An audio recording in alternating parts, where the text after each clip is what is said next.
WSM, working stress method, is based on actual stress developed at a section in any structural member due to actual load. Working stress method जो base होता है ये actual stress जो develop होता है किसी भी section पे किसी भी स्ट्रक्चर मेंबर में एक्चुअल लोड के कारण एक्चुअल स्ट्रेस का कैलकुलेशन होता है। अब जैसे ये हमारे पास एक बीम है सिंपली सपोर्टेड, तो इसका जो बेंडिंग मोमेंट डायग्राम होगा वो कुछ इस प्रकार का होगा। एक पार्ट होगा जहाँ पे बेंडिंग मोमेंट मैक्सिमम होगा और दोनों पार्ट पे बेंडिंग मोमेंट कुछ ना कुछ वैल्यू होगी। जैसे जैसे मोमेंट बढ़ता जा रहा है फोर्स का effect in terms of moment बढ़ता जा रहा है। क्रॉस सेक्शन ज़्यादा बेंड होता जा रहा है, जैसे जैसे मोमेंट बढ़ता जा रहा है फोर्स का effect in terms of moment बढ़ता जा रहा है एंड क्रॉस सेक्शन ज़्यादा बेंड होता जा रहा है। ज़्यादा बेंडिंग मोमेंट होगा तो स्ट्रेस इज़ डेवलप्ड। अब उस स्ट्रेस के कारण ही बेंडिंग मोमेंट डेवलप होगा तो स्ट्रेस डेवलप होगा। जो ऊपर वाला पार्ट है या तो वो एक्सपैंड करेगा या कॉन्ट्रैक्ट करेगा, ठीक है। तो अगर बेंडिंग मोमेंट हुआ ऊपर की साइड बेंड हुआ तो ऊपर टेंशन आएगा और नीचे की साइड से हुआ तो टेंशन नीचे आएगा। अब बेंडिंग मोमेंट का जो बेसिक फार्मूला है हमारे पास वो क्या है, bending moment upon I is equals to f by y is equals to f by r. So f c हो गया bending moment I into y one, basically वो स्ट्रेस हो गया। सो स्ट्रेस एफ सी हो गया और F T हो गया। एफ सी क्या होता है, स्ट्रेस का ही एक पार्ट है। एफ टी क्या है, ये भी वही है। तो अब सिग्मा सी बी सी क्या होता है, permissible stress in concrete in bending compression. Sigma S T होता है stress in steel in tension. तो जब हम बात करते हैं एक मेंबर की जो सिंपली सपोर्टेड है, तो इसमें हमने एक 3 point for an assumption part के लिए रख लिया, मतलब एनालिसिस के लिए CA1 TA1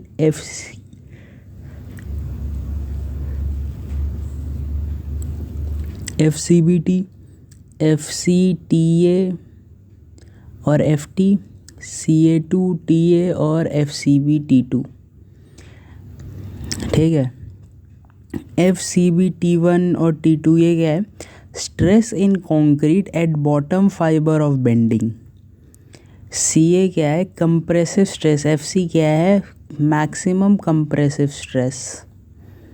TA क्या है, स्ट्रेस इन स्टील। तो अब अगर हम देखेंगे तो इसका जो बेंडिंग मोमेंट का डायग्राम है कुछ इस टाइप का बनेगा। तो एट एनी क्रॉस सेक्शन अगर हम एनालिसिस करेंगे नीचे, तो जो CA1 है ये न्यूट्रल एक्सिस से कितनी दूरी पर है, CA तो बेसिकली हो गया, बेसिकली ये तो स्ट्रेस हो गया अपर साइड में।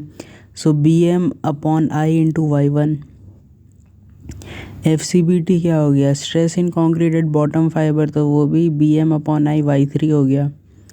अब स्टील में स्ट्रेस इन स्टील निकालने के लिए मॉड्यूलर रेशियो इंटू F2 करना पड़ेगा। F2 जो हो गया स्ट्रेस इन बेसिकली स्टील जो हो गया वो bending moment I into Y2 हो गया। और ये जो हमने बनाया था स्ट्रेस डायग्राम बनाया था कंक्रीट का, ठीक है। अब परमिसेबल स्ट्रेसेस इन कंक्रीट की अगर मैं बात करता हूँ कंप्रेशन में, तो CA क्या हो गया, BMI upon YT should not be greater than this, मतलब ये BM upon I YT FCK by 3 या फिर सिग्मा CBC से बड़ा होना नहीं चाहिए। यानी permissible stresses in concrete in bending compression से बड़ा नहीं होना चाहिए। तो सेक्शन इज सेफ, हमेशा CA लेस देन होना चाहिए सिग्मा CBC से। सिग्मा CBC वैल्यूज़ दे रखी है M15, M20, M25, 30, 35, 40, 45, 50, 5, 7, 8.5, 10, 11.5, 13, 14.5, 16, 5, 7, 8.5, 10, 11.5, 13, 14.5, 16. Factor of safety 3 for concrete.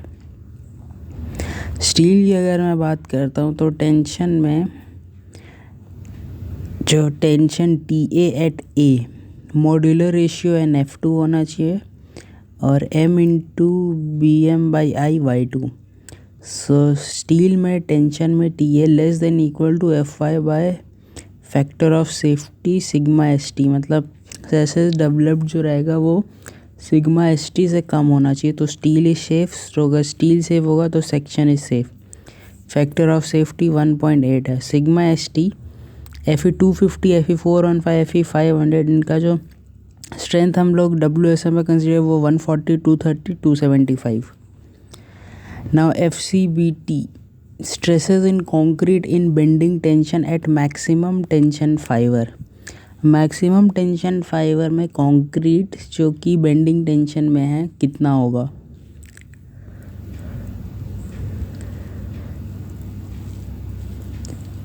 So FCBT bending moment upon I/3 जिसका नो लिमिट. अब अगर मैं बात करता हूँ क्रैक्ड सेक्शन की तो FCBT डेवलप्ड ग्रेटर देन होना चाहिए FCR. ठीक है.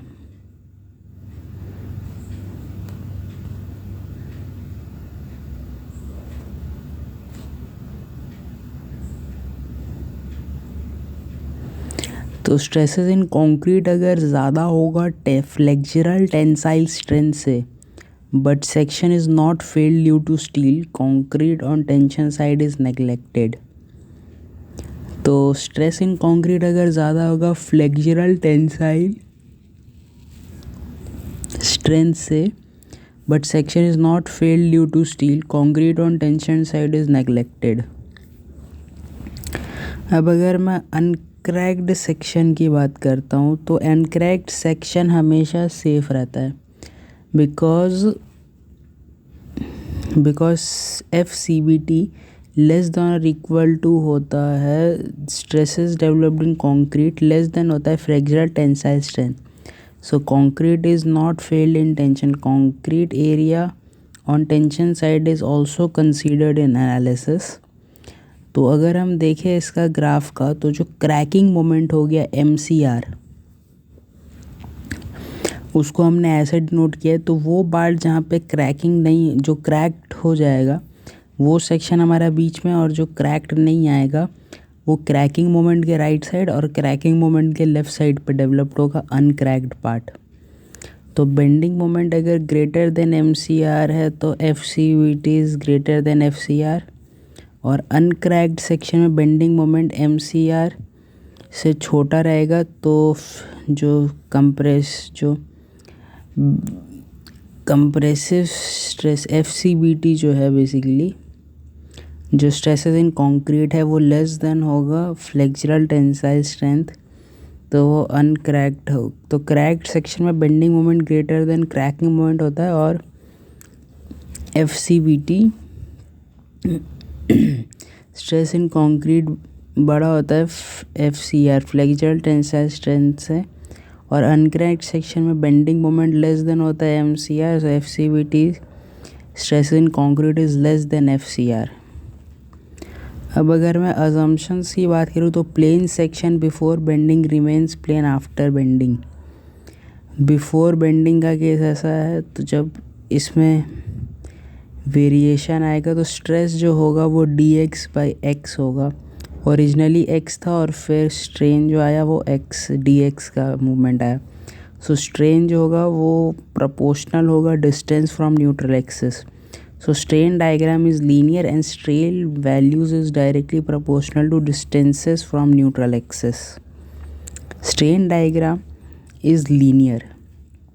Strain value is proportional to distance from neutral axis. Limit state method में पूरे में फैक्टर ऑफ सेफ्टी लगता है, इसीलिए stress curve partly parabolic and partly rectangular होता है.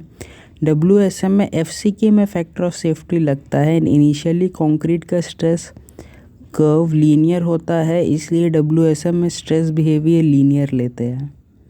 सो WSM में स्ट्रेस बिहेवियर लीनियर लेते हैं। और चूंकि LSM में पूरे में फैक्टर ऑफ सेफ्टी लगता है, इसलिए स्ट्रेस कर्व पार्टली पैराबोलिक और रेक्टेंगुलर होता है। All tensile stresses are to be taken by steel only and none by concrete. For cracked section, bending moment is greater than cracking moment and FCBT is greater than FCR. So concrete is failed in tension. All tensile stresses will be taken by steel only. All tensile stresses will be taken by steel only. Total concrete area on tension side will be neglected, except as otherwise if specially permitted. Concrete can be permitted to tension if bending moment is less than MCR.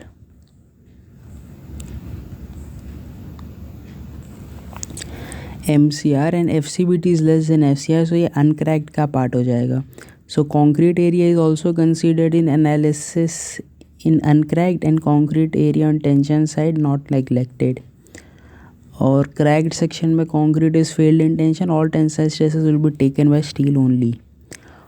All tensile stresses are to be taken by steel only and none by concrete. The stress strain relationship for steel and concrete within working load is straight line. FCK जो उसका characteristic strength था, लेकिन हमने उसमें factor of safety 3 apply कर दिया concrete में, तो सिग्मा CBC पे आ गया परमिसिबल स्ट्रेसेस में. सो CA जो है वो लेस देन, कैरेक्टरिस्टिक जो अब आया वो लेस देन है सिग्मा CBC से, स्ट्रेसेस जो भी रहेगा. अब अगर हम बात करें स्टील डायग्राम की, तो FY जो उसकी स्ट्रेंथ थी कैरेक्टरिस्टिक 500 थी, उसमें 1.9 का फैक्टर ऑफ सेफ्टी लगा दिया और परमिसेबल स्ट्रेसेस सिग्मा ST है, और TA जो है वो परमिसेबल स्ट्रेसेस से भी कम रहता है. The value of modular ratio basically ES/EC होता है और 280/3 सिग्मा CBC भी होता है. नाउ LSM में कोई यूज़ नहीं है M का, and value of M partially is proportional on creep, because in calculation of ES/EC we take mid value of EC between short term and long term modulus analysis. Short term में बात करें तो MS ES/EC होता है, long term में ML modulus elasticity of concrete, long term ES/ECL, and as per IS 456 long term ML 280/3 sigma CBC. This is also a long term value of M with partial effect of creep only. अब हम value of sigma CBC and M देखने वाले हैं. 15, 20, 25, 30, 35, 40, 45, 50. 5, 7, 8.5, 10, 11.5, 13, 14.5, 16 M. 18.67, 13.33, 10.98, 9.33, 8.11, 7.18, 6.44, 5.83. अब हम बात करने वाले स्ट्रेन कंपैटिबिलिटी की. स्ट्रेन कंपैटिबिलिटी हम मॉड्यूलर रेशियो का यूज़ करते हैं. अब जैसे ये एक बार है जो लटक रहा है, इसमें जो कम एरिया ऑफ कंक्रीट आएगा, लोड ऑन कंक्रीट हो गया, stresses in concrete, area of steel, load on steel, and area stresses in tension member जो है. So strain in concrete and steel will be equal. So strain in S will be equal to strain in C. So PL/AE is equals to PL/AE. तो stress in tension is equals to upon ES is equals to FC upon EC. So FT upon FC is ES upon ECM. So FT is M into FC. So modular ratio stresses in tension और stresses in concrete से भी निकल सकता है.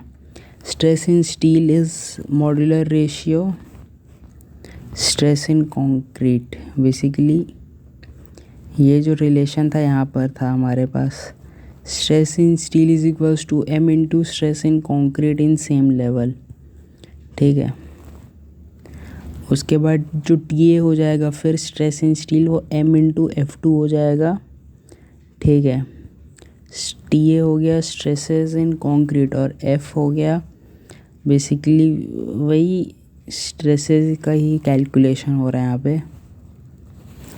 Stress in concrete at the location of steel F2 और stresses इन steel TA/M। अब P जो है वो PE plus PC plus PS, so A into stress AST into stress FC plus area of steel M.FC, because FT जो हो गया वो